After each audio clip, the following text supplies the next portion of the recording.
Selamat malam Bang Suma. Iya, malam. Ya, saya mau bertanya tentang penyaliban Bang Suma. Iya, silakan. Ya, ada 3 pandangan proses penyaliban Isa Al-Masih. Kalau dalam keyakinan saudara-saudara Yahudi, penyaliban Isa Al-Masih itu dilihat salah satu tindakan yang dilakukan karena Isa Al-Masih dilihat sebagai pembawa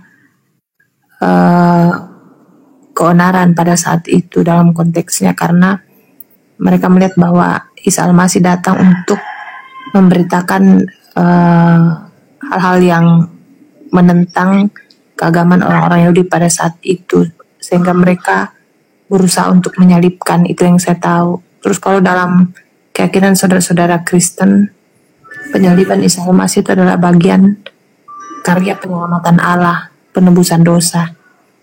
Dan kalau dalam keagamaan Muslim, mudah-mudahan saya tidak salah, penyaliban Isa Al-Masih itu adalah salah satu bentuk Allah mengasihi Isa sendiri, sehingga ada seorang yang diserupakan dengan Isa Al-Masih menggantikan Isa Al-Masih, sehingga belas kasih Allah itu hadir di dalam kehidupan Isa Al-Masih dan dia diangkat secara hidup-hidup. Jadi penyaliban yang terjadi itu dalam konsep Islam adalah orang yang diserupakan, kurang lebih seperti itu. Nah, pertanyaannya ialah, dari ketiga pandangan agama ini tentang penyaliban, Bang Suma, mereka memiliki ayat atau dalil yang menguatkan bahwa ajaran mereka itu benar.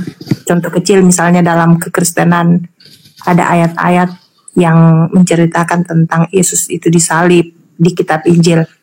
Nah, kalau di Islam sendiri, adakah ayat Al-Quran yang menguraikan bahwa memang Isa Al-Masih itu digantikan oleh orang yang menyerupai dia, sehingga penyaliban itu terjadi?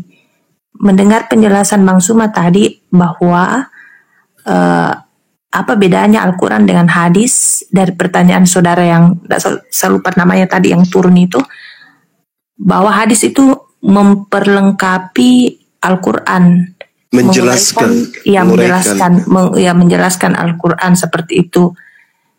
Walaupun kedudukannya ya Al-Quran lebih di atas, tetapi hadis itu memperkuat apa yang ada dalam Al-Quran. Nah, itu pertanyaan saya, Bang Suma, adakah juga dalilnya atau apalah yang memang betul-betul mengatakan bahwa ada yang menggantikan Isa Al-Masih, orang yang menyerupai, orang yang diserupakan dengan Isa Al-Masih sehingga dia disalibkan?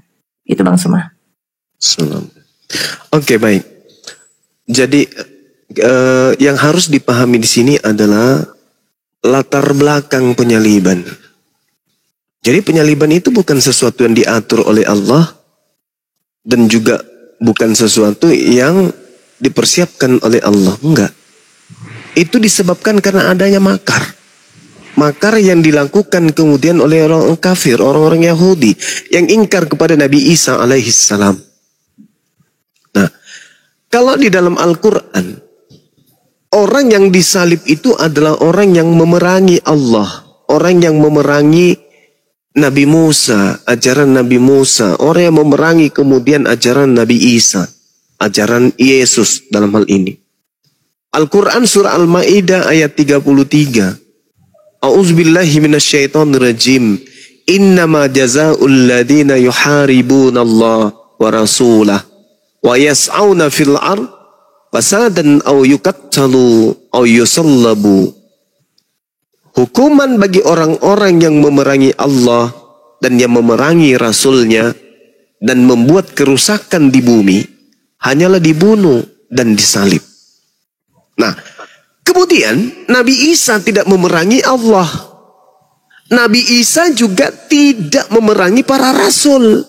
Dalam hal ini Nabi Musa, Abraham, Daud, Salomo dan seterusnya. Itu tidak diperangi oleh Nabi Isa. keadaan yang ada ketika Nabi Isa tidak memerangi Allah, tidak kemudian membenci ajaran pada para rasul, lalu kemudian orang-orang Yahudi mencoba untuk menyalibnya. Kategori salib yang diperuntukkan untuk yang memerangi Allah dan memerangi Rasulnya tidak terpenuhi oleh Nabi Isa alaihissalam, maka Allah menggagalkan upaya itu. Itu dulu, latar belakangnya dulu yang harus dipahami. Bahwasanya yang disalib adalah orang yang memerangi Allah, orang yang membenci Allah, orang yang memusuhi ajaran Allah, memusuhi Rasul Allah, utusan Allah. Nabi Isa tidak membenci, tidak memerangi, tidak membuat kerusakan. Nabi Isa tidak memusuhi para rasul. Nabi Isa adalah orang yang taat. Dia adalah orang yang bertakwa kepada Tuhan. Dan justru dia datang kemudian melarang orang-orang Yahudi untuk menanggalkan ajaran Tuhan yang datang kepada Nabi Musa. Jadi Nabi Isa memenuhi syarat enggak untuk disalib? Kagak. Berarti ketika ada upaya untuk menyalib Nabi Isa, Allah Azza wa Jalla tidak mengizinkan itu terjadi. Tetapi apa yang terjadi kemudian? Nabi Isa tidak disalibkan, tapi orang-orang kafir mengatakan disalibkan. Orang-orang kafir mengatakan disalibkan. Maka apa kata Allah? Wa qaulihim, maka aku hukum juga mereka karena ucapan mereka. Inna qatalnal Masih Isa bin Maryam Rasulullah wa ma qatalu wa ma salabu walakin syubbiha lahum wa innal ladzina ikhtalafu fi syakkim min ma lahum bihi min ilmi illa ittiba'zan wa ma qatalu yaqina. Jadi Al-Quran mengatakan, aku hukum mereka karena ucapan mereka yang berkata, sesungguhnya kami telah membunuh Isa Al-Masih putra Maryam, yang mereka ngejek, yang mereka hinakan dengan menamainya sebagai Rasulullah, padahal mereka tidak beriman kepadanya. Mereka mengatakan telah membunuhnya, padahal mereka tidak membunuhnya dan tidak pula menyalibnya, tetapi diserupakan bagi mereka orang yang dibunuh itu dengan Nabi Isa alaihissalam. Berarti ada penyaliban, ada. Cuman yang disalib ini bukan Nabi Isa, tapi orang yang diserupakan dengan Nabi Isa.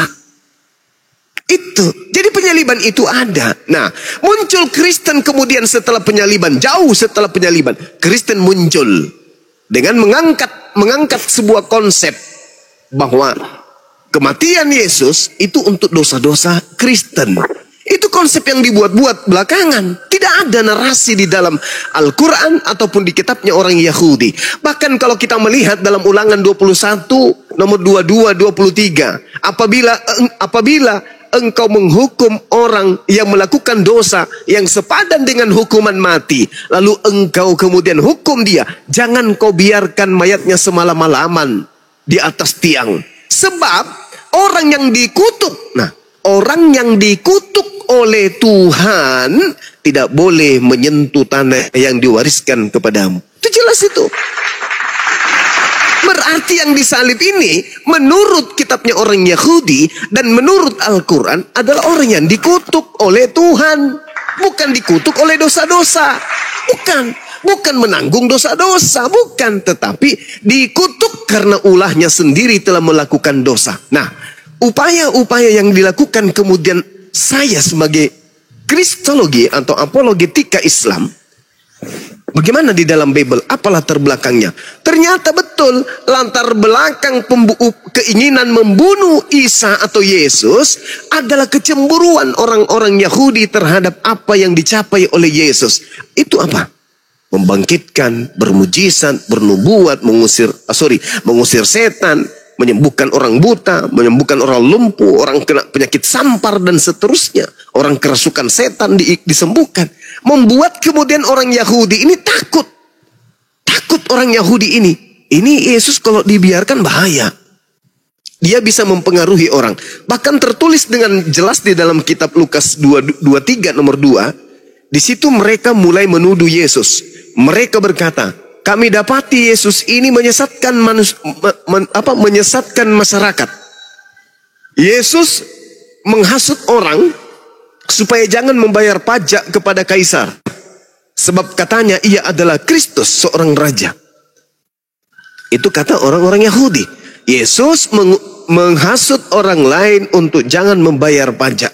Nah, kalau sampai orang banyak terhasut untuk tidak membayar pajak, coba Anda baca di dalam Yohanes 11. Apa yang terjadi di sana? Orang Roma akan datang merampas tempat suci kita dan merampas bangsa kita. Kalau banyak orang menjadi pengikut Yesus. Nah, supaya itu tidak terjadi, apa yang harus kita lakukan? Kata imam kepala. Maka imam kepala kemudian bernubuat. Apa katanya? Tahun ini juga aku Kayapas bernubuat bahwa Yesus harus mati demi bangsa ini. Yesus harus mati demi bangsa Israel. Karena kalau Yesus tidak mati, orang Roma akan datang merampas tempat mereka dan merampas bangsa mereka. Itu yang terjadi, yang menjadi latar belakang penyaliban terhadap Yesus. Tak ada unsur dosa, tebus dosa, bla bla bla. Itu tak ada. Tak ada sama sekali. Itu nanti muncul di meja Kristen, di mimbar gereja baru muncul konsep doktrin seperti itu. Kalau di Islam, karena mereka membenci kepada Nabi Isa alaihissalam, mereka kemudian membuat makar. Perjanjian lama jelas, yang disalib adalah orang yang dikutuk. Di Al-Quran juga demikian. Orang yang dikutuk, orang yang dimurkai disebabkan karena mereka membenci Allah dan membenci utusan-utusan Allah. Itu jelas itu. Jadi kalau ada penyaliban, ada disalib. Betul, ada yang disalib. Tetapi bukan Nabi Isa.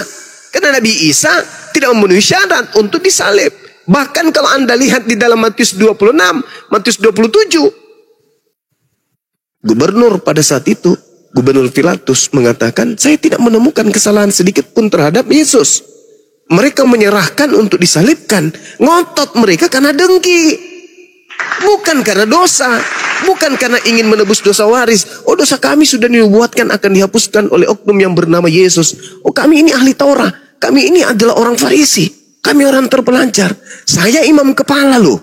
Di dalam kitab saya mengatakan orang ini harus mati demi dosa-dosa saya. Tapi tidak sama sekali. Matius 27:18, Pilatus berkata, mereka menyerahkan Yesus untuk disalibkan karena dengki. Bukan karena mau selamat dari dosa. Bukan karena ingin ditebus dari dosa waris. Tak ada. Itu hanya karangan-karangan gereja yang muncul belakangan. Saya kira begitu. Silakan. Oke, terima kasih Bang Suma. Sama-sama. Oke, pertanyaan berikutnya Bang Suma. Boleh? Sebelum saya turun. Boleh Bang Suma? Iya, silakan. Ya, banyak teman-teman Kristen mengatakan bahwa seorang nabi itu, ini menurut pendapat mereka, seorang nabi itu tidak datang dari bangsa Arab, tetapi datang dari salah satu keturunan anak-anak Yakub dari suku Yehuda, dan itu telah dinubuatkan, dan mereka mengamini bahwa Isa Al-Masih itu adalah nabi terakhir.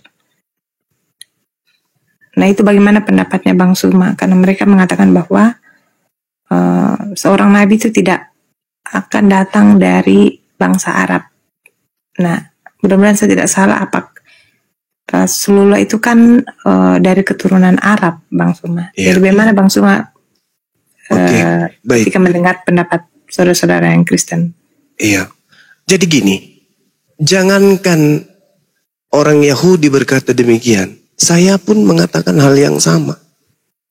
Bahwa nabi yang diutus kepada Bani Israel itu adalah nabi yang berasal dari kaumnya sendiri. Bahkan saya seringkali mengatakan apa? Perintah Tuhan yang spesial untuk Bani Yakub itu tidak diberikan kepada bangsa lain. Tidak diberikan. Jadi tidak mungkinlah sosok kemudian datang kepada mereka untuk dijadikan sebagai nabi dan rasul spesial untuk mereka. Enggak mungkin dirual daripada bangsa mereka. Bahkan dikatakan dalam Ulangan 33 nomor 4, hukum Tuhan hanya berlaku kepada Bani Yakub. Mazmur 147, hukum-hukum Tuhan dan aturan-aturan Tuhan yang datang kepada Israel itu tidak diberikan kepada bangsa lain. Saya mendukung itu. Masalahnya,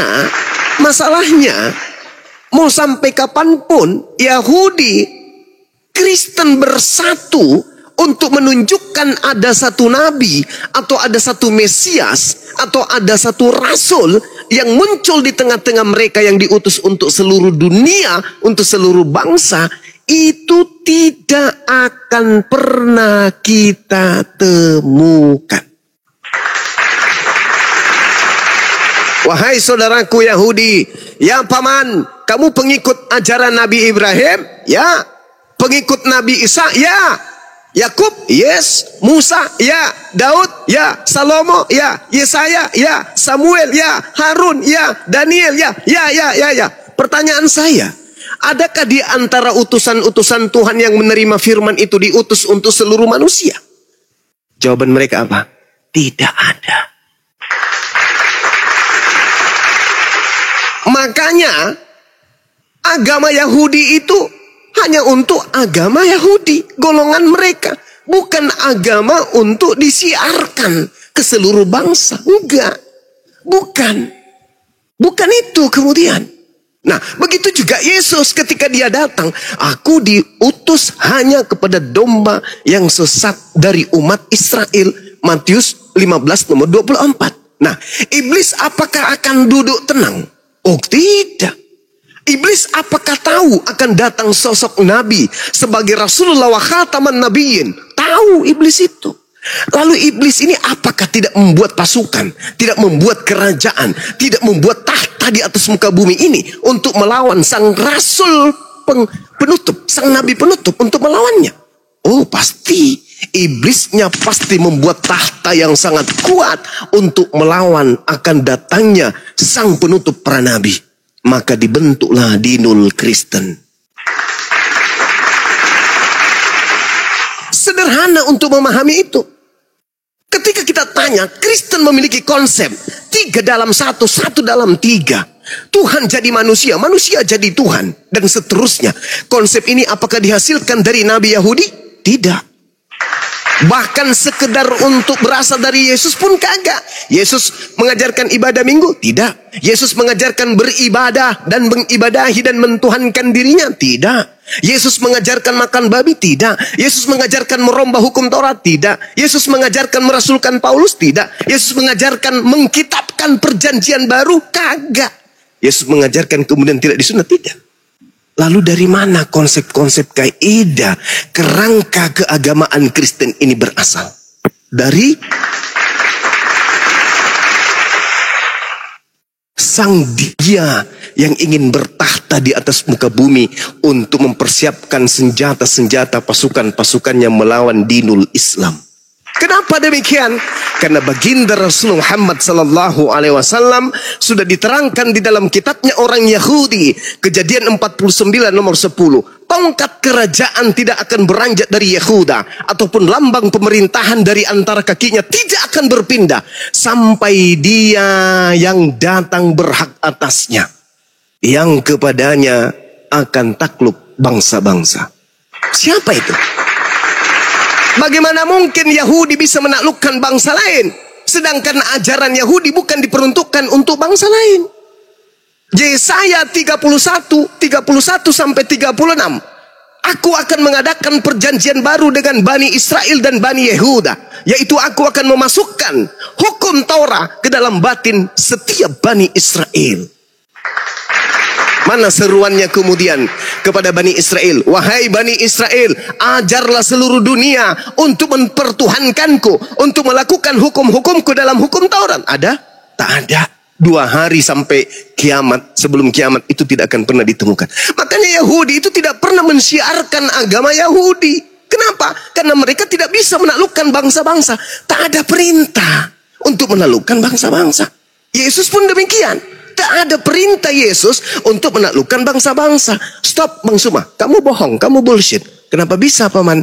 Kamu baca Bang Suma, Matius 28, nomor 18, nomor 19, nomor 20. Tunggu dulu. Yang saya katakan tadi, iblis tidak akan tenang ketika sudah mengetahui tak lama lagi Nabi Muhammad diutus. Maka apa kata iblis? Aku harus membuat pasukan untuk melawan ajaran Nabi Muhammad yang akan datang sebentar lagi. Maka itu tadi pertanyaannya, adakah kemudian Yesus mengajarkan dirinya diutus untuk seluruh umat manusia? Tak ada. Lalu siapa yang mengatakan, kepadaku telah diberi kuasa, baik di langit maupun di bumi. Gila, jadi seluruh bangsa menjadi muridku. Itu siapa yang berkata demikian? Yesus? No.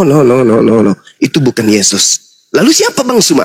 Tanya Yesus. Yesus, apakah akan datang penyesat yang ngaku-ngaku namamu? Yang mengaku-ngaku itu adalah dirimu? Ya, di mana tertulis? Lukas 21 nomor 8. Apa kata Yesus? Waspadalah kepada iblis yang datang kepadamu dengan memakai nama Yesus dan berkata, akulah Yesus. Waktunya sudah dekat, jangan kau percaya.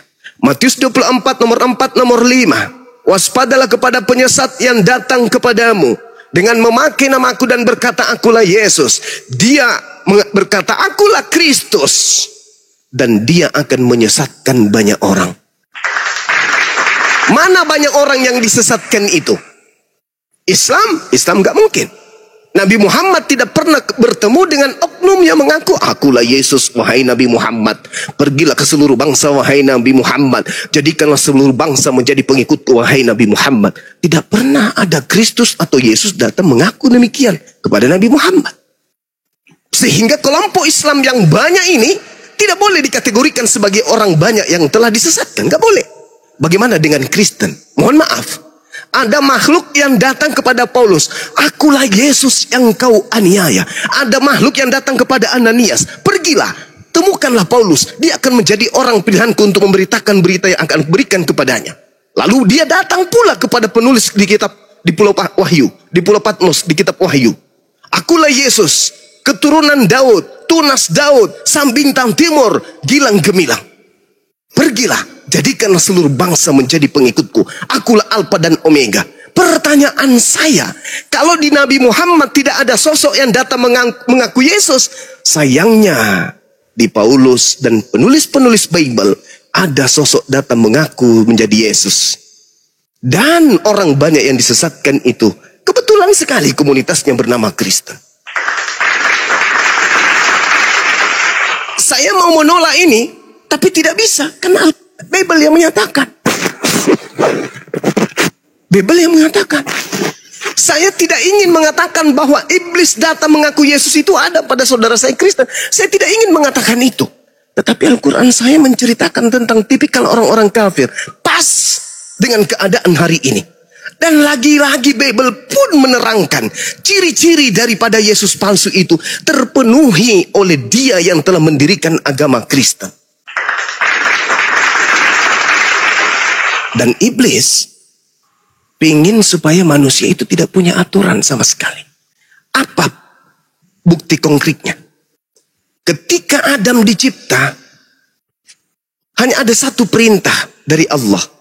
Jangan kau makan buah ilmu pengetahuan. Satu perintah ini pun digugurkan oleh iblis. Dengan kata lain, iblis menginginkan kebebasan terhadap manusia agar manusia itu tidak terikat oleh hukum-hukum Tuhan. Bebas, bas ayatnya binatang. Begitu kemudian Yesus datang, Nabi Musa datang. Ini nggak boleh, ini nggak boleh, ini haram, itu haram, ini nggak boleh kau lakukan, ini perlu untuk kau tinggalkan. Iblisnya mengatakan apa? Segala sesuatunya halal bagiku. Tidak ada yang haram, yang masuk ke mulut tidak ada yang haram, yang keluar di jamban itulah yang menajiskan. Na'udzubillah summa na'udzubillah. Siapakah beliau ini? Yang telah mengajarkan satu konsep. Nah ini kembali kepada pesan Yesus. Waspadalah kepada Yesus palsu yang datang kepadamu dengan memakai namaku. Dan berkata akulah dia. Waktunya sudah dekat, jangan kau percaya. Bahkan lebih lengkapnya lagi uraian itu muncul di Matius 24. Nomor 23, 24, 25, 26, 27. Subhanallah. Jadi saudari, saya menjelaskan berdasarkan dua data Al-Quran dan juga Bible. Tinggal saudari renungkan di mana Yesus pernah mengaku datang kepada seseorang dan seseorang itu banyak memiliki pengikut. Coba Anda lihat di dalam Matius 23 nomor 15, celakalah engkau wahai ahli Taurat, orang Farisi, orang munafik, engkau menjelajahi daratan, kemudian menyeberangi lautan, mentobatkan orang. Setelah dia bertobat, kau jadikan dia orang neraka dan 2 kali lebih jahat daripada engkau sendiri. Siapa orang Farisi, siapa ahli Taurat yang menjelajahi daratan, menyeberangi lautan, mentobatkan orang dan pengikutnya separuh penduduk bumi? Itu siapa? Karena penyesat ini mengaku bertemu Yesus. Jadi apabila ada orang berkata ada Yesus di sini, ada Yesus di sana, jangan kau percaya. Camkanlah aku sudah mengatakannya terlebih dahulu. Apabila ada orang berkata ada Yesus di padang gurun, ada Yesus dalam bilik, jangan kamu percaya. Sebab sama seperti sinar yang bersinar memancar dari timur sampai ke barat, demikian jugalah kelak kedatanganku sebagai anak manusia di akhir zaman. Jadi ketika orang Yahudi menemukan Paulus mengaku bertemu bernama Yesus di padang gurun, orang Yahudi tidak percaya. Ketika Paulus menulis surat kemudian bertemu Yesus dalam bilik penjara, orang Yahudi tidak percaya. Yang percaya orang Barat, orang Roma, orang Yunani. Kenapa mereka percaya? Karena sejatinya mereka memang adalah penyembah dewa-dewa. Begitu ada ajaran dari Paulus, mereka langsung terima. Dan resmi kemudian menjadi agama kekerajaan. Setelah itu bergeser ke kerajaan Belanda. Belanda, Portugis masuk ke Nusantara ini mengajarkan ajaran yang bersumber dari Barat, bukan dari Timur Tengah. Maka menjadi Kristenlah saudara-saudaraku. Maka menjadi Katoliklah saudara-saudaraku. Ini yang terjadi hari ini. Maka endingnya kemudian Matius 7 nomor 22-23. Pada hari terakhir nanti banyak orang memanggil aku, berseru kepadaku, Tuhan Yesus, Tuhan Yesus, bukankah kami telah bernubuat pakai namamu, mengusir setan pakai namamu, bermujizat pakai namamu juga? Apa kata Yesus?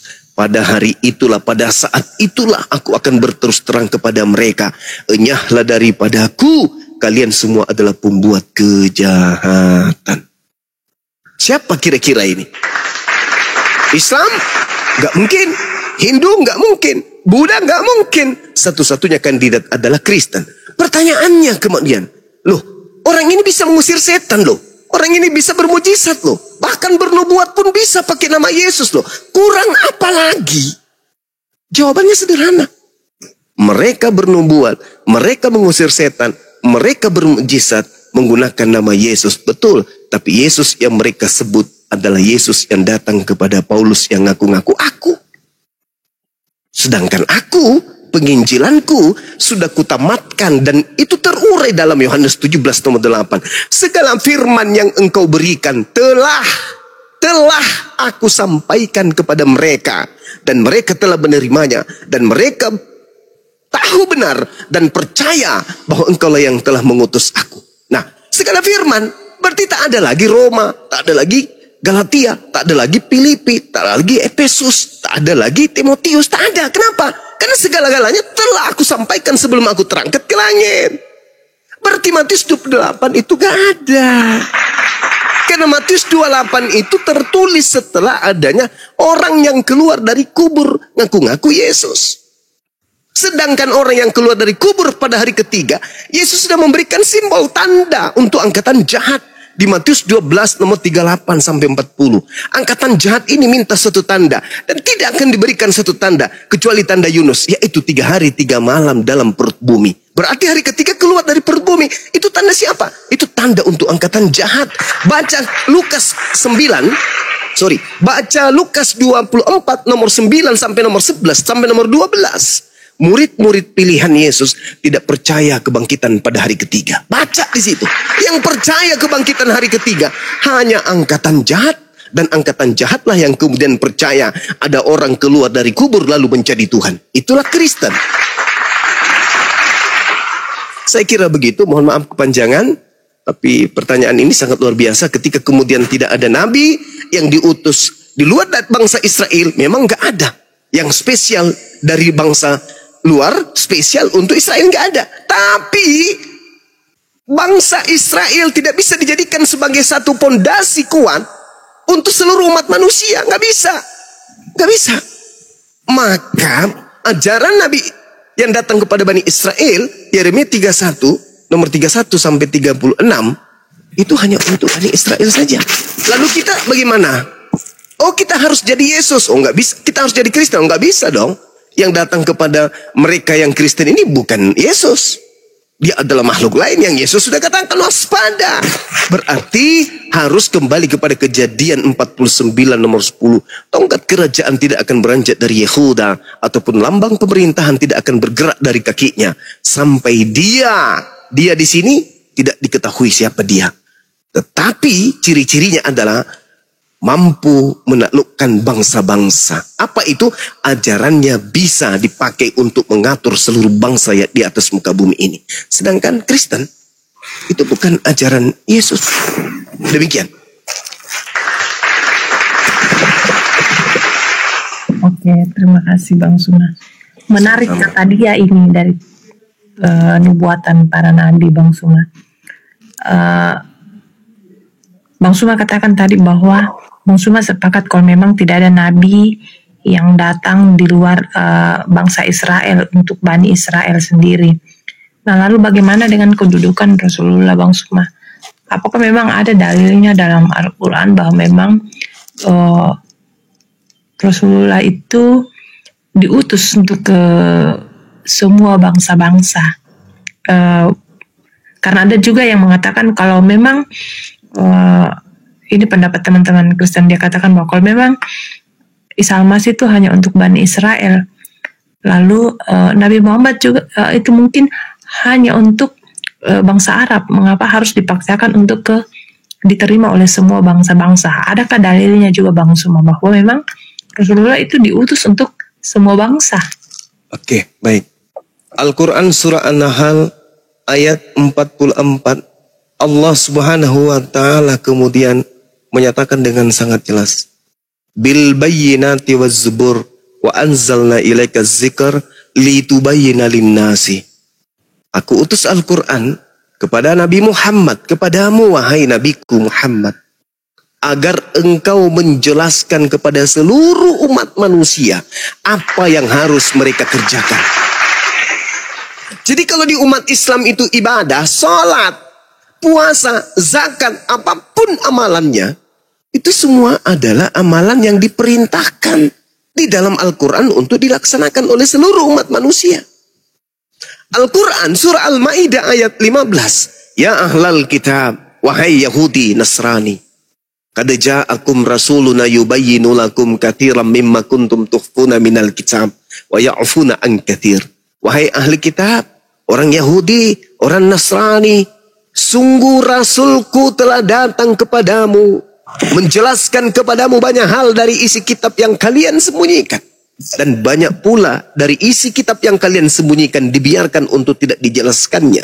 Sungguh telah datang kepadamu cahaya dari Allah, yaitu dinul Islam, dan kitab yang menjelaskan, yaitu Al-Quranul Karim.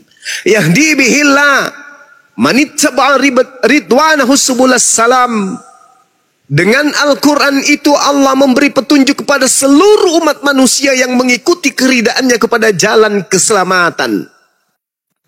Ilan nur biizni wa yahdihim ila siratin mustaqim. Dan dengan Al-Quran itu pula Allah mengeluarkan orang itu dari gelap gulita kepada cahaya dengan izinnya dan menunjukkannya kepada jalan yang lurus. Tuh dalil. Allah Subhanahu wa Ta'ala mengutus Nabi Muhammad untuk apa? Rahmatan lil alamin, untuk berkasih sayang kepada alam semesta. Alam semesta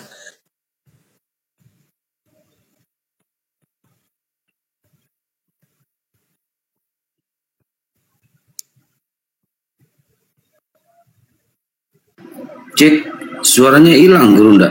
Cek 1 2 3. Jaringan. Oh, sinyal kali ya. ya, gimana?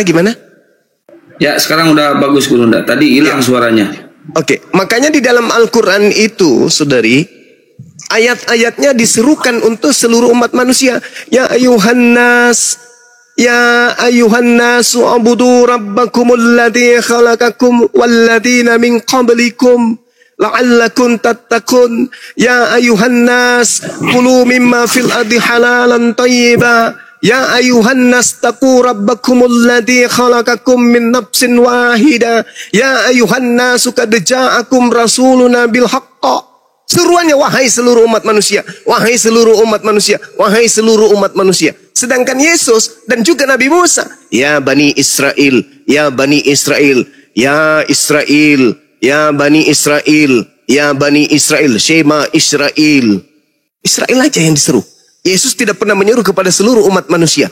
Tapi kalau Nabi Muhammad, ya ayyuhan nas, qad ja'akum rasul bil haqqa min rabbikum fa aminu khairan lakum, dan seterusnya. Wahai seluruh manusia, wahai seluruh manusia. Berarti siapapun yang merasa manusia itu dipanggil oleh Rasulullah. Ya ayuhan nasu qad ja'akum burhan. Ya ayuhan nasu qad ja'atkum mau'idatun min rabbikum. Ya ayuhan nasu taqu rabbakum inna zalzalatas sa'ah. Semua diajak. Sedangkan Yesus pernah nggak menyeru seperti itu? Tidak. Lalu kita ini gimana dong? Kalau Yesus itu sebagai juru untuk selama-lamanya, kita gimana? Kita nggak pernah dipanggil. Maka muncul kemudian penghuni alam gelap. Pergilah ke seluruh dunia, jadikanlah seluruh bangsa menjadi pengikutku. Itu ucapan siapa, Cak Ayu? Itu bukan ucapan Yesus. Makanya mengatakan waspadalah. Jadi Nabi Muhammad SAW itu diutus untuk kita semua. Kenapa Al-Quran itu dipertahankan bahasa aslinya sampai hari kiamat? Karena Al-Quran diperuntukkan untuk seluruh umat manusia. Hari ini sekiranya saya harus menjadi Kristen karena agama yang benar dan yang terakhir untuk seluruh manusia itu adalah Kristen, maka tentu otak saya, akal saya akan mencari original teks ucapan-ucapan Yesus. Apakah itu bisa saya temukan? Ternyata nggak bisa. Lalu bagaimana saya mau meyakini iman saya? Kalau yang ada cuma terjemah. Itu pun terjemahan hasil revisi. Revisi. Saya cinta kepada Yesusku. Saya ingin mengetahui ucapan Yesusku. Saya ingin mendengarkan kata-kata yang keluar dari mulut Yesusku. Pingin. Aku tidak mau mendengarkan ucapan-ucapan dari mulut-mulut pendeta dan pastor dan juga penerjemah-penerjemah Bible. Aku cinta kepada Yesusku. Please tunjukkan kitabnya. Ketika dikatakan dalam Markus 1:14, Yesus kemudian ke Galilea, lalu mengajarkan Injil Kerajaan Allah. Please, pingin saya mendengar. Markus 14, pingin saya mendengarkan ucapan-ucapan Yesus yang keluar dari mulut Yesus itu yang mana? Segala firman yang engkau berikan kepadaku telah aku sampaikan kepada mereka. Mana segala firman itu? Aku tidak berkata-kata dari diriku sendiri. Apa yang kukatakan adalah apa yang diperintahkan oleh Bapa untuk kukatakan, aku sampaikan. Mana ucapan-ucapan Yesus yang tidak tercampur dengan pengarang-pengarang itu? Rindu aku. Tapi itu tidak bisa ditemukan. Kalaupun ditemukan, ternyata itu hanya untuk kaumnya Bani Israel. Lalu saya mau ke mana? Mau nebeng jadi domba. Padahal saya bukan domba. Jadinya kena serigala berbulu domba. Serigala nyamar domba. Saya tidak bisa membohongi diri saya. Sebagaimana Al-Quran mengatakan, yukhadi'unallah walladzina amanu wa ma yakhda'una illa anfusahum wa ma yasurun. Orang-orang kafir itu ingin menipu Allah, menipu orang-orang beriman, tapi sesungguhnya mereka hanya menipu diri mereka sendiri. Bagaimana mungkin saya mengatakan Yesus, Yesus, Yesus, Yesus, sedangkan mulut Yesus, aku diutus hanya kepada domba yang sesat dari Bani Israel. Itu penipuan terbesar yang terjadi pada diri manusia, diakibatkan oleh ulahnya sendiri. Tapi ketika Nabi Muhammad datang ke atas muka bumi, hidup 1400 tahun silam, aku masih mampu melihat bacaan-bacaan yang terlontar dari mulutnya. Ya ayyuhan nas, in kuntum fi raibi minal baqf. Dan seterusnya. Bisa aku melihat bacaan-bacaan yang terlontar dari mulutnya. Saya bisa belajar kemudian tentang huruf-huruf yang terlontar dari mulutnya. Saya bisa memaknai tanda-tanda bacaan dari kitab suci yang dihantarkannya. Tanpa ada perubahan, tanpa ada dirubah dan hanya disuguhkan terjemah. Yang menerjemahkan juga bukan seorang yang suci. Yang menerjemahkan juga bukan seorang rasul, bukan seorang nabi. Dia hanya manusia yang punya kemudian amanah diberikan untuk menerjemahkan. Tapi benar tidaknya, satu konsep yang betul adalah terjemahan itu bukan firman Tuhan. Makanya bisa dikritik, bisa dikoreksi, bisa direvisi. Kenapa? Karena bukan firman Tuhan. Lalu mana firman Tuhan yang harus menjadi patokan hidup saya dalam beragama? Saya tidak mau hidup sia-sia. Maka karena Al-Quran diturunkan untuk seluruh umat manusia. Dan Al-Quran mengatakan, Inna nahnu nazzalna zikra wa inna lahu lahafizun. Aku Tuhan pencipta langit dan bumi yang mewahyukan Al-Quran. Dan aku juga yang akan menjaganya. Terbukti 1400 tahun lebih Al-Quran terjaga. Sampai kapan? Sampai manusia penghabisan. Kenapa demikian? Karena Al-Quran juga diperuntukkan untuk mereka. Sampai hari ini juga Al-Quran diperuntukkan untuk saudara saya Mary. Al-Quran juga diperuntukkan untuk saudara Mary, untuk saudara semuanya yang ada, termasuk saudara-saudara yang ada di gereja. Sebenarnya Al-Quran adalah kitab kalian. Kenapa kalian disebut kafir?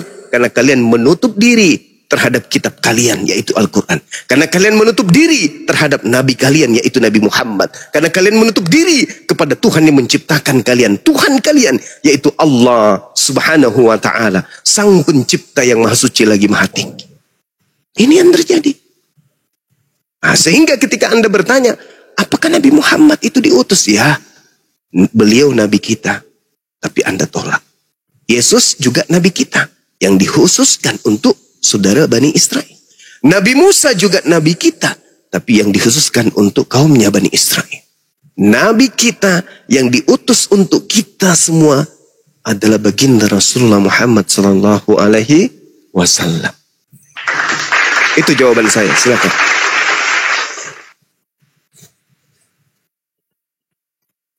Oke Bang, terima kasih Bang.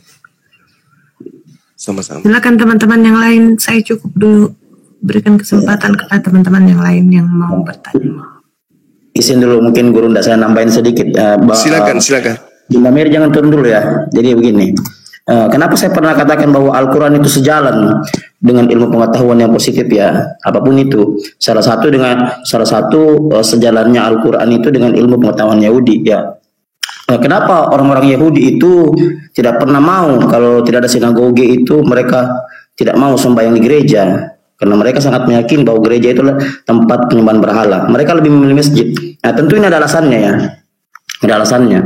Jadi kalau kita lihat ya, salah satu alasan yang paling fundamental orang-orang Yahudi itu tidak pernah mengakui orang yang tersalib itu adalah Mesias asli, tapi Mesias palsu. Karena memang mereka sudah menubuatkan ini ya, bahwa yang mati di atas kayu salib sebenarnya seorang nabi palsu yang mati minum racun. Kan seperti itu. Ini kan sudah kita bahas berkali-kali ya. Mungkin Bunda Mary bisa lihat ayatnya itu. Kalau mau digali ya secara epistemologi, Bunda Mary bisa lihat di Yeremia 23:15, bisa lihat di Mazmur 69 ayat 21, dan yang seperti yang dijelaskan Bang Suma tadi. Jadi begini, betul ada penyaliban, tapi siapakah yang disalib itu? Ya, kalau dikatakan yang disalib itu Mesias asli, maka akan menabrak seluruh pengetahuan Yahudi. Itu. Mengapa kalau orang-orang Kristen berkhotbah di depan orang Yahudi sangat marah, bahkan ada yang diludahi, ditendang, dipukul. Kenapa seperti itu? Menurut mereka, ajaran Kristen tidak sejalan dengan ilmu pengetahuan mereka. Sementara mereka itu orang-orang cerdas, gitu. Mereka lebih memilih sembahyang di masjid, tidak ada sinagoge, karena mereka pikir ini Islam adalah satu turunan dari mereka. Kan seperti itu. Sebenarnya sudah menjawab juga pertanyaan Bunda Mary tadi ya. Kenapa ada Rasulullah itu diturunkan padahal bukan dari bangsa Arab. Nah, Bunda Mary bisa kaji ya, mulai dari Kejadian 17 ayat 20 itu. Mohon dicatat ayatnya ya. Jadi kalau Bunda Mary mengkaji ini ya, belajar menggunakan akal sehat Bunda Mary akan ketemu bahwa Rasulullah itu sebenarnya memang sudah dinubuatkan dalam kitab Yahudi. Itu. Awalnya itu dari Kejadian 17:20, turun lagi sampai Matius 21:43 itu. Kan begitu. Bahkan Yesus sendiri sebenarnya sudah menubuatkan tentang Rasulullah, tentang Islam itu sendiri. Hanya memang sistem pembelajaran ya dalam dunia kekristenan itu tidak melakukan deep learning ya, atau pendalaman pembelajaran. Kan seperti itu Bunda Mary. Iya, Jadi dari keturunan Abraham, Hagar. Iya, betul sekali. Jadi Rasulullah itu memang sudah dinubuatkan, itu sudah ada dalam kitab Yahudi. Makanya mereka memilih sembahyang di masjid. Itu kalau mereka tidak meyakini Islam, tidak mungkin mereka memilih sembahyang di masjid, Bunda Mary. Mereka sangat mengharamkan sembahyang di gereja karena mereka tahu bahwa apa yang terjadi dalam gereja itu adalah penyembahan berhala yang kami tidak perlu ikuti. Itu. Walaupun kitab kami pun diambil oleh orang-orang Kristen. Begitu Bunda Mary. Jadi Bunda Mary pelajari baik-baik ayat yang tadi ya, yang saya sebutkan tadi, mulai dari Yeremia 23:15, Mazmur 69 ayat 21. Silakan ya. Jadi yang jelas penyaliban ada. Tapi siapa yang disalib? Ya tentu menurut ilmu pengetahuan Yahudi yang disalib itu orang ya, orang yang berdosa, orang yang terkutuk, ya, dan bukan Mesias asli. Yang pasti Mesias palsu. Dan kalau baca lagi oleh 19 itu ayat yang keberapa itu? 26 ke 27 28. Ya, bahwa Yesus itu mati bukan karena kakinya dipaku, bukan karena kakinya tangannya dipaku, tapi mati karena minum racun. Setelah dia minum anggur asam itu, maka dia katakan sudah selesai. Coba Bunda Mary itu simpan tuh ballo itu tuak ya. Kalau toraja ballo. Coba simpan 1 bulan tuh. Baru Bunda Mary minum. Itu racun. Itu. Sementara Mazmur 69 ayat 21 sudah menjelaskan bahwa orang nabi palsu itu orang yang mati minum anggur asam, mati minum racun. Ini salah satu dasar Yahudi, Bunda Mary. Kan begitu. Nah, kenapa banyak mualaf? Ya tentu karena dia menggunakan rasionalismenya ya, menggunakan akal sehat itu. Kan seperti itu. Saya jelaskan tadi bahwa di ajaran Kristen itu Tuhan diturunkan serendah mungkin. Bukan lagi binatang, tapi menjadi anak binatang. Kalau kita belajar. Pertanyaan ini diantarkan kepada rohaniawan di kekristenan, Bang. Jawabannya cuma satu, yaitu jangan melampaui apa yang tertulis. Makanya bingung gitu. Kalau bertanya dan mau mengkaji sesuai akal kita, karena pasti jawabannya itu jangan melampaui apa yang tertulis. Lalu dialihkan kita kepada berbagai orang yang percaya tidak melihat. Iya, sekarang begini, sandaran kita ini manusia ya. Itu kan filosofi manusia itu manusia itu didesain untuk menentukan pilihan yang benar, ya itu filosofi manusia, bukan pilihan salah. Kan begitu. Nah, kalau Bunda mempelajari mulai dari sisi ini saja, ya, Bunda akan sadar, ya, bahwa kognisi Bunda itu sendiri, kegiatan berpikir Bunda itu sudah melahirkan sesuatu yang memang tidak sejalan justru dengan ucapan Isa sendiri. Kan begitu. Mana pernah Isa mengajar bahwa dia Tuhan? Mana pernah Isa mengajar bahwa dia itu adalah penebus dosa? Tidak pernah. Tuh. Bible yang dikanonikan tanpa dikonfirmasi kepada Paulus, Yesus saja itu tidak ada di situ. Apalagi Injil-Injil yang langsung bersinggungan ya, yang sudah dibumi hanguskan oleh Romawi. Mulai dari Injil Maria, Thomas, ya, Yakobus, Injil kebenaran, Injil Yesus Kristus dan yang lain, ya. Di Bible kanonik saja yang sudah diatur oleh Roma itu tidak menjelaskan itu. Apalagi yang belum diatur Roma itu.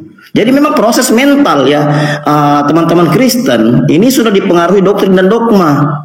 Bukan lagi akal sehat itu. Doktrin dari bapak-bapak gereja yang diajarkan secara turun-temurun. Bukan melalui studi rasional itu. Kan begitu. Kalau kita melakukan studi rasional tentang ini, otomatis kita akan tahu apa sih ini. Ya, kan begitu. Apa sih ini Bible? Ajaran apa ini Bible? Ya, apalagi di sini ada Unirifa ya. Ya bisa ditanya ya, mungkin dari sisi ontologi, epistemologi, dan aksiologi. Ya, dari sisi ontologi saja ya, yang seperti di komal-komal ini Bible ya, umat Kristen itu sudah menjadi musuhnya ini Bible. Bukan lagi sebenarnya panduan, tapi musuhnya sendiri. Mengingat terlalu banyak kontradiksi dalam Bible. Belum kalau kita naik setingkat ya. Mengingat tonggak ilmu pengetahuan itu ada 3 disebutkan tadi itu, ontologi, epistemologi, aksiologi. Nah, ketika di ontologi ini tidak selesai, Bunda belajar epistemologi. Ya, akan lebih hancur lagi di sini budaya Kristen ketika kita mengkaji secara epistemologi sumber pengetahuan itu dari mana. Kan begitu. Kalau udah puas lagi naik lagi aksiologi. Bagaimana itu pengetahuan? Layakkah itu dipakai? Nah ternyata lebih parah lagi, lebih hancur lagi ketika kita mengkaji secara aksiologi. Nanti Bunda Mary tanya mirip aja ya. Jadi ketika kita mempelajari Bible, itu landasan berpikir dari doktrin dan dogma selesai. Yang kita dapat bukan kebenaran, Bunda Mary. Yang kita dapat itu satu pembodohan yang mempengaruhi proses kognisi kita atau kognitif kita ya, kegiatan berpikir kita itu. Seperti itu Bunda Mary. Jadi saya sarankan Bunda Mary untuk rajin-rajin baca Bible-nya dan cari tahu apakah ada nubuatan Mesias asli dalam kitab Yahudi. Itu yang tergantung di kayu salib. Itu saja. Kan sudah jelas ya di Yeremia tadi ya dikatakan bahwa Mesias palsu itu tidak datang dari bangsa Arab, justru datang dari Yerusalem, dari seputar Israel. Itu tidak ada hubungannya dengan apalagi dengan Rasulullah ya, terlalu jauh jaraknya. Yang ada hubungannya dengan nabi-nabi palsu yang hampir sejaman dengan Isa Yesus. Itu. Jadi kehancuran ajaran Kristen ini ya memang dari situ, dari asimilasi paksa Romawi kepada Kristen. Itu kan jelas sejarahnya, saya sudah terangkan berkali-kali. Nah, kalau Bunda Mary belajar ini, Bunda Mary akan tahu bahwa agama yang saya anut ini sebenarnya dari mana. Itu dari mana? Dari Yesus kah? Dari Paulus kah? Kan begitu. Atau dari Roma kah? Kan begitu. Yang penting kita mau belajar. Ya, satu hal yang perlu Bunda Mary lakukan sekarang, rajin-rajin baca Bible-nya, rajin-rajin lakukan riset, meneliti, menggunakan perbandingan-perbandingan mungkin dari referensi buku apa saja. Itu. Jangan hanya tinggal di rumah Bible, Anda jadi berhala. Itu berhala dunia ya. Dibaca, direnungkan setiap ayat ya, setiap ayat-ayat ya. Itu supaya Bunda Mary mengerti. Kan begitu. Nah, jadi begitu. Mungkin sedikit dari saya. Mungkin silakan lanjut yang lain. Silakan. Pada prinsipnya kemudian kehidupan kita di akhir zaman sekarang ini menghantarkan kita pada keadaan yang penuh dengan kasih dan rahmat Allah. Baik itu kepada yang Islam maupun mereka yang menuju kepada Islam. Kenapa? Orang dulu belajar itu masih terbatas. Terbatas ruang ya dalam memahami tentang konsep keagamaan. Yang mereka tahu, saya Kristen, saya di gereja. Tidak mengetahui tentang apa itu Islam, apa itu Al-Quran. Dengan cara apa saya harus belajar Islam? Dengan cara apa saya harus belajar Al-Quran? Dengan adanya keadaan sekarang, saudara Kristen bisa dengan mudah belajar Islam. Memperbandingkan kemudian. Kenapa demikian? Ya karena kita orang dewasa, kita orang berpikir. Kita manusia diberi kehendak bebas oleh Allah. Jangan sampai nanti kita ditanya, kenapa kamu tidak masuk Islam? Padahal ada Islam hadir pada masa itu. Dan kamu diberi kuasa, kebebasan untuk memilih. Kenapa tidak menggunakan akal? Sedangkan setelah menerima keadaan di mana Islam itu memang selaras dengan akal sehat. Dan apa yang diyakini ini, sekarang ini tidak selaras dengan akal sehat. Itu adalah sinyal dari Tuhan pencipta langit dan bumi menyapa kita untuk supaya menemukan jalan kebenaran itu. Nah, oleh karena itulah kemudian ya adalah suatu kebahagiaan orang-orang yang hidup di zaman sekarang ada internet yang bisa di mana orang bisa belajar tentang Islam, belajar tentang Nabi Muhammad, belajar tentang Al-Quran. Manfaatkan kondisi itu untuk mempertebal kepercayaan yang kita anut. Atau ketika kita menganut sebuah agama dan justru kemudian kita tidak menemukan kebenaran itu di situ, tanggalkan. Untuk apa kita beragama kalau agama itu tidak sesuai dengan akal sehat? Untuk apa kita mengkitabkan sebuah kitab kalau isinya itu tidak selaras dengan akal? Untuk apa kita menyembah kepada satu sembahan di mana sembahan itu tidak memenuhi kriteria sebagai pencipta langit dan bumi? Nah, untuk itulah kemudian berbahagialah saudara-saudara yang hidup di zaman sekarang. Begitu juga sebaliknya.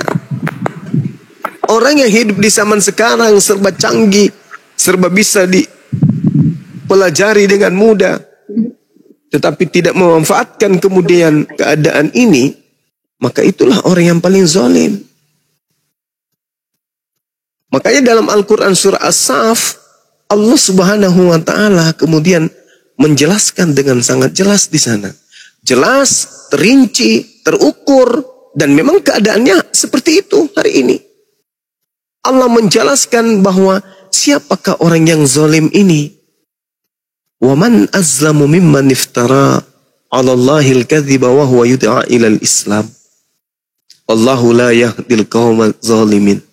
Siapakah yang lebih zalim daripada orang-orang yang mengada-adakan kebohongan tentang Allah, padahal dia diajak kepada agama Islam. Dan Allah tidak memberi petunjuk kepada orang-orang yang zalim. Siapa orang zalim itu yang tidak diberi petunjuk? Orang yang sudah tahu, tidak mungkin Tuhan itu digantung. Tidak mungkin itu Tuhan mati. Tidak mungkin Tuhan itu kemudian dilahirkan. Tidak mungkin Tuhan itu kemudian dikandung. Tidak mungkin, tidak mungkin. Tapi tetap saja mengimani, mempercayainya. Maka itulah yang disebut zalim. وَمَنْ أَزْلَمُ مِمَّنِ افْتَرَى عَلَى اللَّهِ الْكَذِبَ وَهُوَ يُدْعَى إِلَى الْإِسْلَامِ. Subhanallah, Bampe, syukran. Itu orang zalim itu. Orang yang sudah paham, orang yang sudah mengerti, cerdas, pintar, bahkan dosen, bahkan pengajar. Tetapi apa yang terlontar dari mulutnya itu tidak selaras dengan otaknya. Tidak selaras dengan hatinya. Tetapi tetap aja berada pada posisi itu. Maka ketika Islam datang kepadanya dan kemudian dia menolak Islam, maka dia adalah pendusta yang paling besar, termasuk dalam golongan orang-orang yang zalim yang akan kekal di dalam api neraka. Saya seyakin-yakinnya saya tentang Islam, ketika datang Kristen mengajarkan tentang ketuhanan Yesus dan itu masuk akal, saya akan mempelajarinya. Sedangkan tidak masuk akal aja saya masih menggali dan mencari. Dan semakin saya menggali, semakin saya mencari, semakin saya menemukan ini tidak rasional. Ini irasional, ini bertentangan dengan akal. Sedangkan isi Bible itu sendiri mengajarkan kasihi Tuhan dengan akal. Bagaimana mau dikasihi Tuhan ini dengan akal? Kalau sudah tidak masuk akal. Kasihilah Yesus dengan akalmu. Kalau Yesus itu Tuhan, kasihilah Yesus dengan akal budimu. Gimana mau diakali? Yesus ini dengan menjadikannya Tuhan sementara dia nyata manusia. Nggak bisa, nggak nyambung. Oleh karena itulah kemudian ya, mari dudukkan perkara iman akal pada pewahyuan yang dari langit. Jangan pewahyuan, jangan tulisan-tulisan yang bukan berdasarkan atas pewahyuan. Menurut Islam kan agama Kristen itu agama yang menyimpang, agama sesat. Betul. Ya. Sebelum datangnya agama Islam. Ya.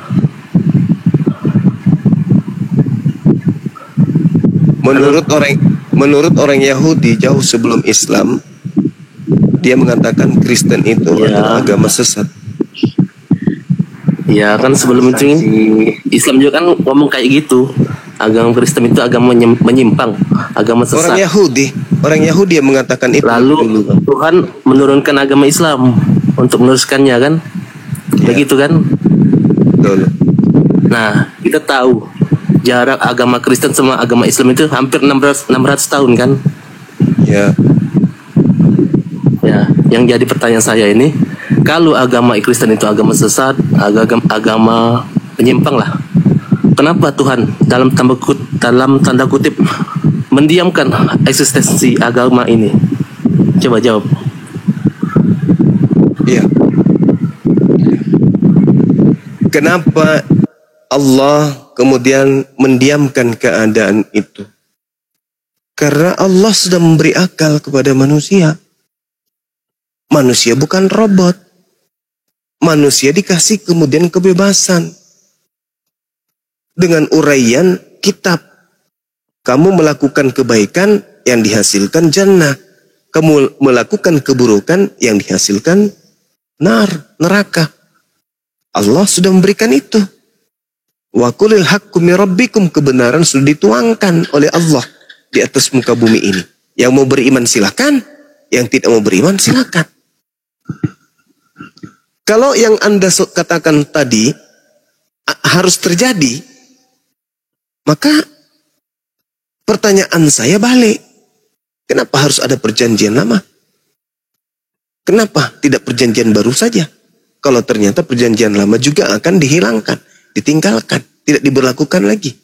Kenapa harus berubah menjadi Kristen? Kenapa nggak Yahudi saja kita semuanya? Itu pertanyaan yang sama. Artinya bahwa kita dituntut untuk menggunakan akal sehat.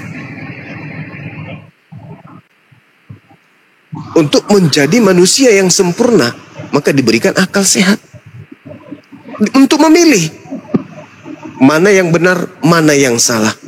Tuhan itu tidak seperti seorang bapak yang melihat anaknya mana nakal, mana yang ini langsung dicambuk. Enggak.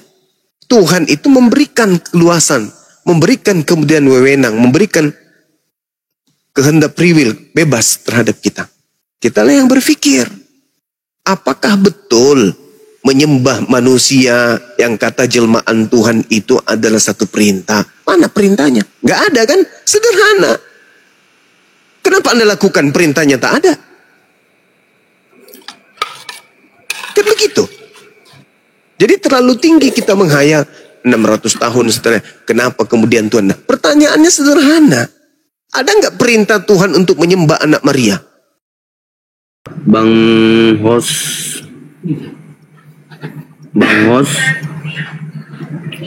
Iya bang. Halo Bang Zuma. Bang Zuma mana? Iya bang. Oke Bang Zuma. Yang mau kupertanyakan,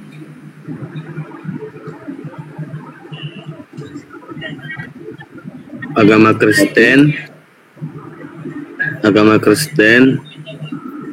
ajarannya menyamping ya kan Bang? Iya bang. Pertanyaannya, apa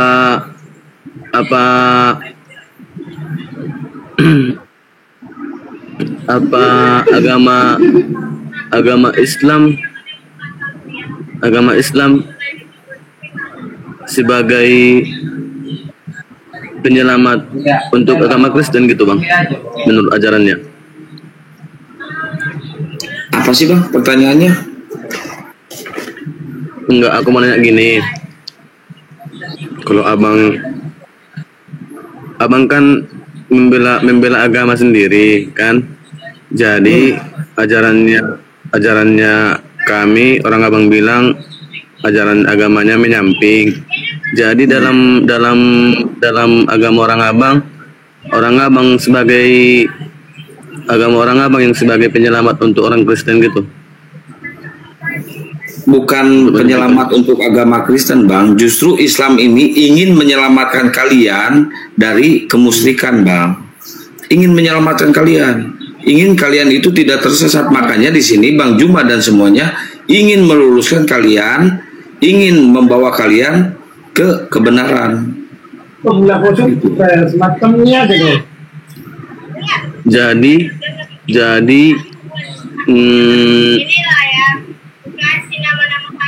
Jadi kalau orang agama Kristen percaya sama keyakinannya dan tidak mendengarkan apa yang dibilang abang,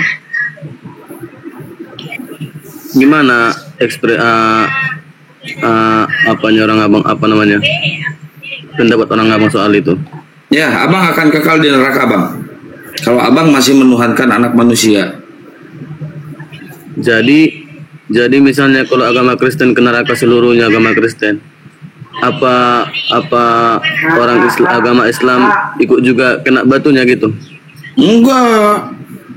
Orang Islam akan ke surga, Bang. Kalau yang A berapa? Yang A berapa? Jadi kalau orang Islam masuk surga,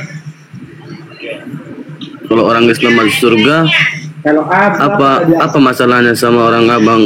Kalau Enggak ada orang masalah, Bang.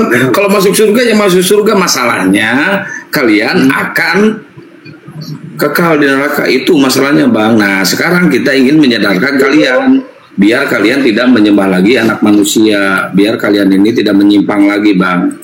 Gitu, Bang. Gurunda udah wanita mungkin lanjut Gurunda. Iya. Sebenarnya begini. Nggak perlu Islam yang Anda tanyakan terkait ini. Tanyakan aja diri Anda berdasarkan isi Bible. Di Kisah Para Rasul Anda boleh belajar di sana. Kisah Para Rasul 3, nomor 22, nomor 23. Bukankah telah dikatakan Musa, Tuhan akan membangkitkan bagimu seorang nabi dari antara saudara-saudaramu, sama seperti aku. Dengarkanlah dia dalam segala sesuatu yang dikatakannya kepadamu. Kamu diperintahkan mendengarkan segala sesuatu yang diucapkan oleh nabi yang sama seperti Musa tersebut. Kalau kamu tidak mendengarkan ucapan nabi yang sama seperti Musa itu, maka kamu akan dibasmi.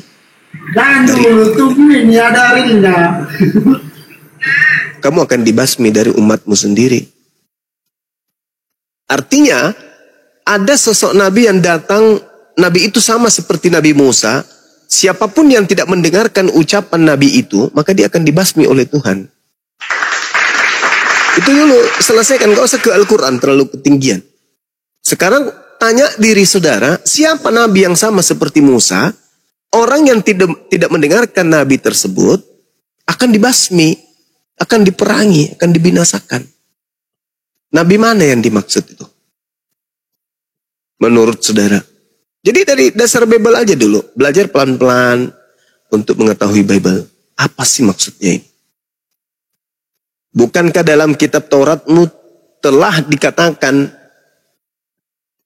bahwa Tuhan akan membangkitkan bagimu seorang nabi, bukan seorang Tuhan. Di antara saudara-saudaramu, sama seperti aku, dengarkanlah dia dalam segala sesuatu yang dikatakannya kepadamu. Dan akan terjadi bahwa semua orang yang tidak mendengarkan nabi itu akan dibinasakan dari umat kita. Nah, ini dulu. Kamu selesaikan ini dulu. Siapa nabi yang sama seperti Nabi Musa itu? Misalnya Yesus. Siapa yang tidak mendengarkan ucapan Yesus akan dibinasakan. Nah, Anda mendengarkan ucapan Yesus enggak? Mana ucapan Yesus yang Anda dengar sampai Anda menyembahnya? Sampai Anda ke gereja? Sampai Anda menjadi Kristen? Mana? Enggak ada kan? Nah, berarti Anda tidak mendengarkan perkataan Yesus. Berarti Anda akan dibinasakan. Gitu loh. Jadi yang membinasakan Anda itu adalah pencipta langit dan bumi. Itu yang pertama. Yang kedua, bukan setiap orang yang memanggil aku Tuhan, Tuhan akan masuk ke dalam kerajaan surga. Akan masuk ke dalam surga. Melainkan mereka yang melakukan kehendak Bapa. Pada hari terakhir nanti banyak orang memanggil aku Tuhan. Bukankah kami bermujizat, bernubuat, mengusir setan pakai namamu? Pada hari itu juga aku Yesus akan berkata dan berterus terang kepada mereka, enyahlah daripadaku, kalian semua adalah pembuat kejahatan. Syukran Bang P. Nah itu Anda harus selesaikan itu dulu. Ternyata menurut Bible, Kristen itu akan masuk ke dalam neraka. Lalu apa hubungannya? Apakah umat Islam itu akan berduka? Apakah umat Islam itu akan sengsara? Apakah umat Islam itu akan rugi? Umat Islam itu adalah orang yang agama yang penganutnya terdiri dari orang-orang yang mengasihi dan menyayangi sesamanya. Hablum minallah, hablum minan nas, yang menjaga hubungannya kepada sesama manusia. Ketika Al-Quran mengatakan kalian ke neraka dan Yesus mengatakan juga kalian ke neraka, kami datang dengan kasih sayang. Maka kami ingatkan, sebelum Anda masuk neraka, kami ingatkan, terlepas Anda itu bukan keluarga kami, terlepas Anda itu bukan saudara kami, terlepas Anda itu tidak sekeyakinan dengan kami, tapi karena kami punya kasih, ketika saudara kemudian ingin jatuh ke jurang, maka kami punya kewajiban terpanggil untuk menyelamatkan saudara sebisa yang kami bisa. Begitu juga ketika Anda tertulis dalam kitab saudara sendiri, dan di Al-Quran juga tertulis kalian akan ke neraka, dan masih ada upaya agar Anda itu tidak ke neraka, maka kami terpanggil untuk menyampaikan kebenaran itu, agar saudara tidak ke neraka. Wujud dari kasih sayang kami terhadap saudara. Karena agama kami adalah agama rahmatan lil alamin. Agama yang berkasih sayang, menebar kasih sayang kepada alam semesta. Itu yang pertama. Yang kedua, agama Anda sudah menorehkan Kristen itu penghuni neraka. Bible yang menceritakan itu. Kristen diusir ke neraka oleh Yesus. Kristen tidak akan pernah bisa lolos dari api neraka menurut Yesus. Di mana tertulis? Matius 23. Bagaimana engkau akan meloloskan dirimu dari api neraka?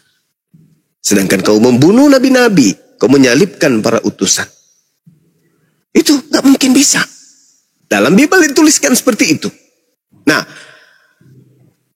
Islam diajarkan orang-orang kafir, innal ladzina kafaru min ahlil kitabi wal musyrikina fi nari jahannam. Islam juga mengajarkan wa ikhwanuhum yamudunahum fil ghayyi tsumma la yuqsirun. Orang kafir adalah bersaudara, penolong setan untuk menyesatkan manusia. Orang-orang kafir ini adalah penolong-penolong setan agar misi setan itu berhasil, yaitu menyesatkan manusia. Kristenlah alat iblis untuk menyesatkan manusia. Wa kana kafiru ala rabbihi zahira. Dan adalah orang-orang kafir ini adalah saudara-saudaranya setan. Itu jelas. Nah, oleh karena itulah kami kemudian tidak mau ajaran Kristen ini diajarkan kepada generasi Islam. Makanya kami hadir untuk menghalau itu. Di samping kami kasih kepada kalian, di sisi lain kami juga tidak mau keturunan kami menjadi Kristen. Sedangkan agama Kristen ini diperintahkan untuk diajarkan kepada seluruh makhluk. Kami nggak mau. Bahaya. Bahaya Kristen. Kalau kita masuk Kristen bahaya. Kenapa? Dijanjikan neraka. Kami nggak mau keturunan kami masuk neraka. Maka kami menjaga itu. Makanya kami hadir. Bukan kami usil. Tidak. Tapi karena kami sayang sama Anda. Dan kami tidak mau keturunan kami masuk neraka bersama dengan Anda. Itu jawabannya. Silakan. Assalamualaikum warahmatullahi wabarakatuh semuanya. Abangku Waalaikumsalam warahmatullahi wabarakatuh. Sekian Bunda Rama Unirifa. Selamat malam Ganda adikku. Ya, Bang Ganda, silakan Bang Ganda. Oke, abangku yang tadi siang lagi hadir aku di sini, Bang Christian Emmanuel. Halo, selamat malam abangku. Iya Ganda, selamat malam. Silakan belajar dengan Bang Zuma. Enggak, tadi aku cuma nanyakan kayak gitu. Apa kalau Islam itu yang sesat sekarang ini, jika pun mereka masuk neraka, apa terganggu sama Islam? Aku bilang gitu. Jadi aku mau pengen tahu aja, mana tahu orang Kristen masuk neraka gitu kan? Ajaran agama yang menyimpang gitu. Jadi orang Islam jadi ikut kena hasratnya gitu.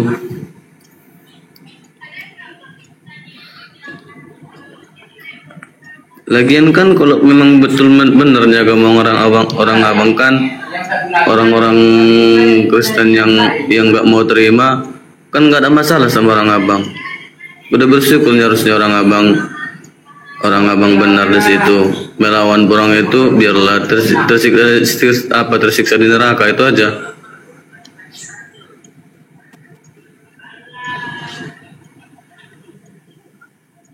Salah. Maksudnya apa ini, Dek? Apa ini? Gini Bang Juma. Ya. Kan Islam itu agama yang benar, Kristen itu agama yang salah. Misalnya kalau Kristen itu agama yang salah, misalnya agama yang menyimpang, kan masuk neraka. Apa ada keluhan? Apa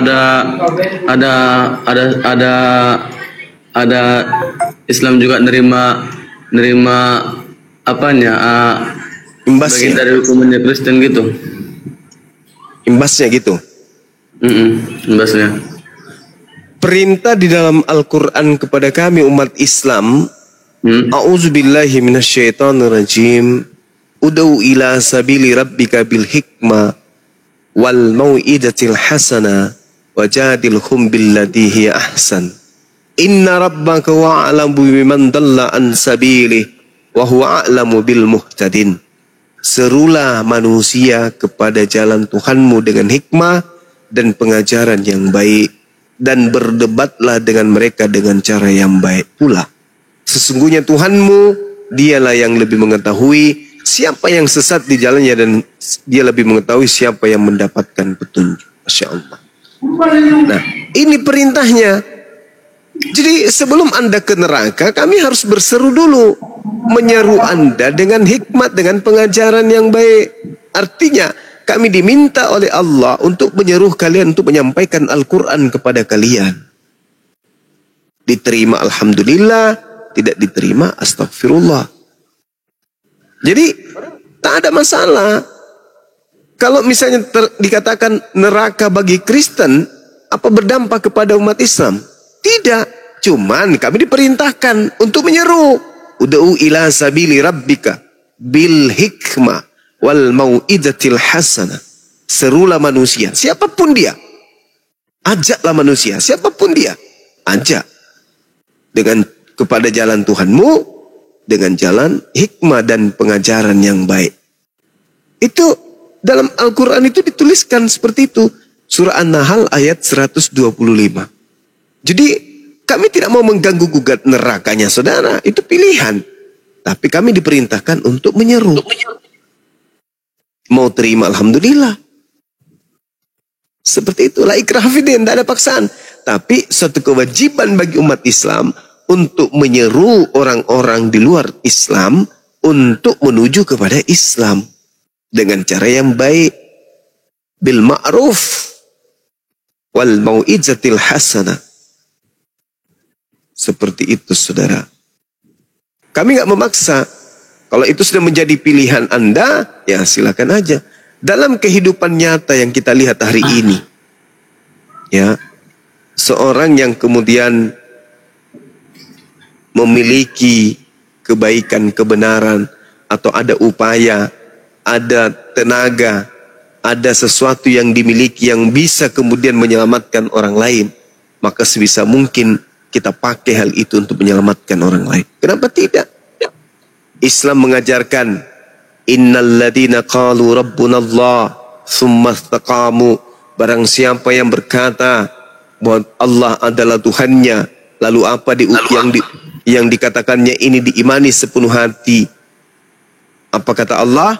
Maka sampaikanlah kabar gembira kepadanya bahwa dia akan mendapatkan surga. Qad aflahal mu'minun. Beruntunglah orang-orang yang mukmin, yaitu mereka yang salat, khusyuk dalam salatnya. Ulaika, mereka itulah kemudian yang mewarisi surga Firdaus. Nah, ini kabar gembira. Oh ya. Kami sampaikan kepada saudara. Iya, silakan. Bang Zuma. Ya. Tadi aku masuk di komalnya. Halo Bang Kristen Immanuel. Halo Ganda. Oke, tadi aku masuk di komalnya Bang Immanuel. Aku bilang gini, aku pernah berantem sama orang tua. Aku pernah bercakap sama orang tua aku. Iya kan Bang Christian?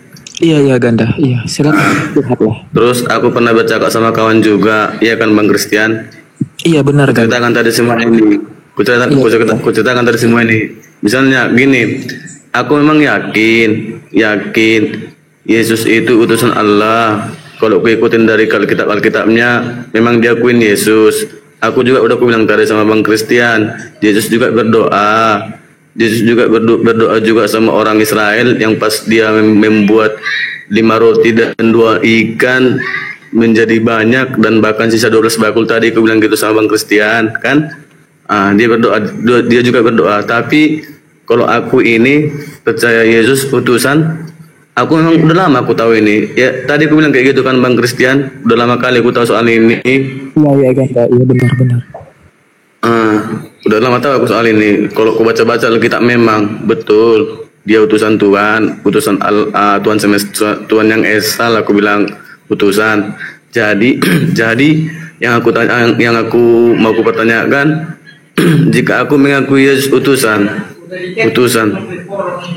mungkinkah aku masuk surga atau memang harus masuk Muslim aku biar masuk surga? Itu Ya, pertanyaan bagus, keren banget ini. Ayo teman-teman di tatap layar biar kuat normalnya. Guru udah lanjut, ini pertanyaannya keren, bagus ini. Saya suka ini. Iya, tadi di awal tadi saya sudah membacakan Al-Qur'anul Karim terkait dengan surah Al-Maidah, di mana ayat ini menjelaskan kemudian untuk orang sampai kepada jannah itu harus mengikuti ajaran Islam. Di mana tertulis di dalam Al-Quran surah Al-Maidah ayat 15 ayat 16. Yahdi bihillah manittaba'a ridwanahu subulas salam.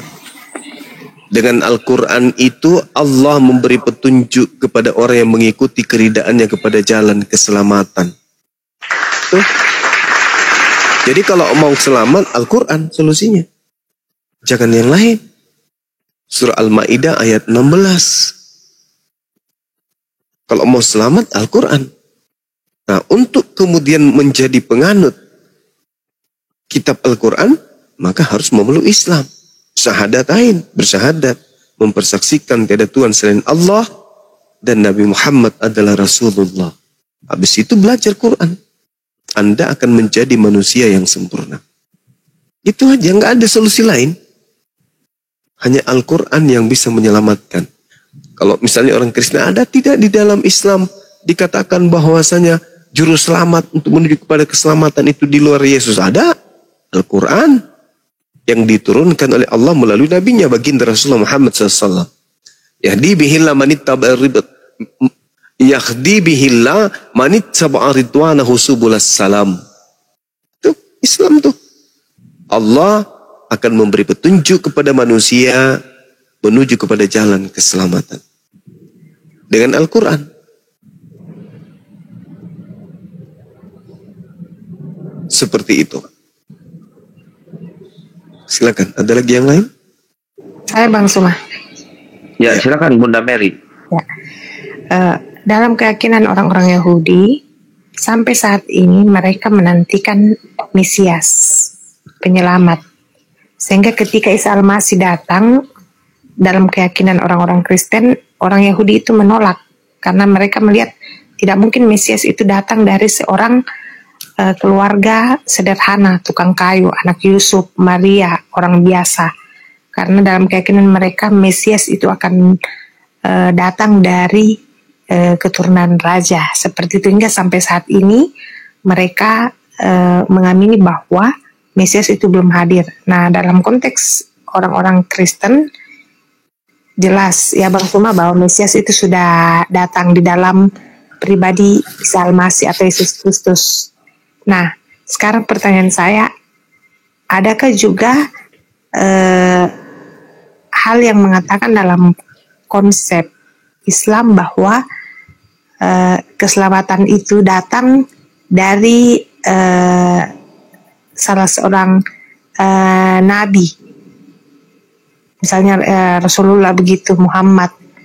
Karena kalau kita melihat kedudukan Nabi dan Al-Quran itu kan berbeda. Sedangkan Bang Suma tadi katakan kalau mau selamat ya harus mengimani Al-Quran. Seperti itu Bang Suma. Iya. Jadi gini. Nabi Isa alaihi salam datang kepada Bani Israel. Ditolak. Gak Mereka nggak terima Nabi Isa. Dikarenakan seperti yang saudari sampaikan.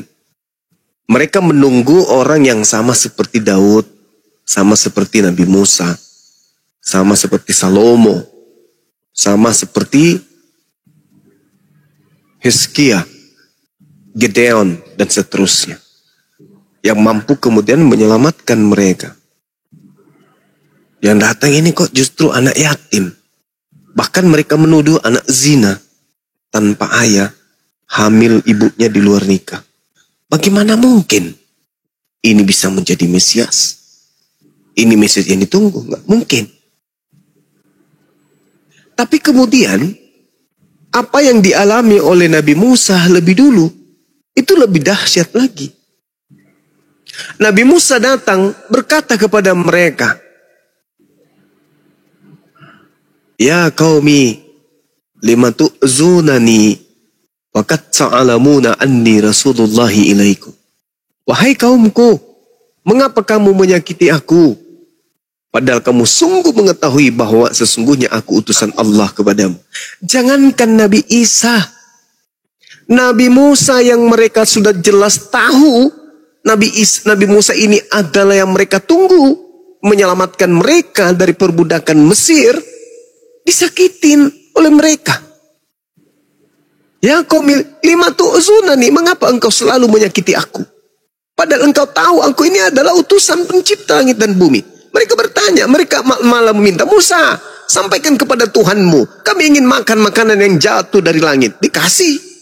Tahu mereka kalau Nabi Musa itu adalah utusan Allah. Tapi disakiti. Apatah lagi Nabi Isa yang mereka jelas-jelas nyata-nyata tidak menerimanya sebagai utusan Tuhan. Sudah pasti ditolak. Nah, kemudian saudari bertanya, apakah ada di Islam? Di Islam itu sangat jelas diterangkan kemudian dalam Al-Quran surah An-Nisa ayat 159. Wa imin ahlul kitab la illa la yu'minan nabihi qablal mauti wa yawmal qiyamati yakunu alaihim syahida. Tidak ada seorang pun di antara ahli kitab, orang Yahudi, yang tidak beriman kepada Nabi Isa menjelang kematiannya. Jadi nanti ketika Nabi Isa datang untuk yang kedua kalinya, mereka akan beriman kepada Nabi Isa alaihissalam. Bahwa ternyata yang kita tolak selama ini, yang ditolak oleh nenek moyang kita selama ini, dan yang dikatakan oleh Islam sebagai Nabi untuk kita, Al-Masih untuk kita, ternyata betul. Buktinya dia datang kedua kalinya. Yang datang bukan Nabi ini, yang datang bukan Nabi itu, tapi Nabi yang kita tolak. Nabi yang ditolak oleh nenek moyang kita, ternyata dia yang datang. Semuanya akan beriman kepada Nabi Isa alaihissalam. Coba Anda lihat dalam Yohanes 12 nomor Yohanes 8 nomor 42. Yohanes 12 nomor 48.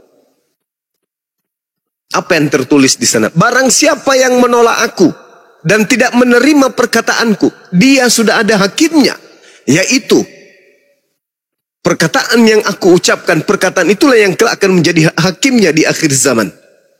Apa maksudnya ini? Maksudnya ucapan-ucapan Yesus ketika dia melakukan penginjilan selama 3 tahun, ucapan itulah kelak yang menjadi ukuran selamat tidaknya Bani Israel di akhir zaman. Mereka yang menolak Nabi Isa Yesus, neraka. Yang menerimanya kemudian jannah. Itu tolak ukurnya. Maka Al-Quran mengatakan, wa immin ahlil kitab illa la yu'minanna bihi qablal mauti. Tak ada satupun dari ahli kitab yang bertemu Nabi Isa kelak di akhir zaman yang tidak beriman kepada Nabi Isa. Semuanya akan percaya kepada Nabi Isa alaihissalam. Dengan kata lain, ahli kitab orang Yahudi Nasara yang menolak Islam hari ini akan menerima Islam di akhir zaman kelak. Ya, itu urusan Allah. Apakah Islamnya mereka diterima atau ditolak? Karena mungkin sudah huru hara kiamat, baru mereka ingin bertobat, sudah telat. Tapi kalau hari ini mereka menerima Nabi Isa alaihissalam, dengan arti kata dia menerima ajaran Islam, ya maka jannah, fil jannah. Beruntung pastinya. Dosa-dosanya dihapuskan dan amal perbuatan baiknya sejak dari dulu itu tetap diperhitungkan oleh Allah. Seperti itu.